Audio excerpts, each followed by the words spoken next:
Então, nesse assunto de lidar melhor com as emoções, surgem algumas objeções, que são mitos, que são pensamentos do senso comum em relação à mudança emocional.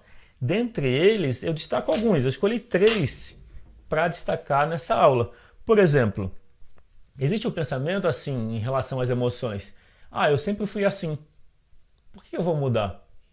Mesmo no meu caso, antes de eu entender que aceitar as minhas emoções, na verdade, me traria mais bem-estar, me traria mais resultados.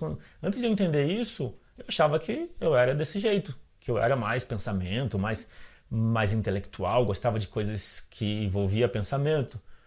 Quando eu percebi que, na verdade, eu estava rejeitando as emoções, eu pude me abrir à mudança. Então, o pensamento de sempre foi assim gera o mesmo resultado, de sempre ser assim.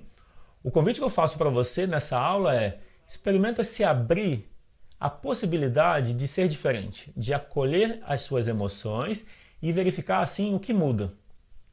Outro pensamento pode ser que esse assunto de autoconhecimento, de lidar com as emoções, isso é perda de tempo, isso não funciona, não acrescenta nada. Bom, o que eu apresento tem uma abordagem prática, você pode experimentar. O que eu falo, o que eu apresento, a minha expectativa é que você experimente e veja por você mesmo. Então, se é perda de tempo olhar para as emoções, você perde muito mais tempo ignorando elas. Por quê? O caminho de ignorar as emoções pode ser recorrer a paliativos que façam você se sentir melhor, sufocando, abafando as emoções, só que elas sempre voltam. Então, será que é perda de tempo resolver um problema na raiz? A raiz é a relação com as suas emoções. Quando você acolhe as suas emoções, você muda a relação com elas e em pouco tempo. Outro mito sobre a mudança emocional, sobre o autoconhecimento é: na teoria funciona. É bonito de ouvir. Na prática, eu quero ver. Na prática não funciona. Então, de novo, eu destaco que a abordagem que eu apresento, que vem da constelação familiar, é vivencial, é prática.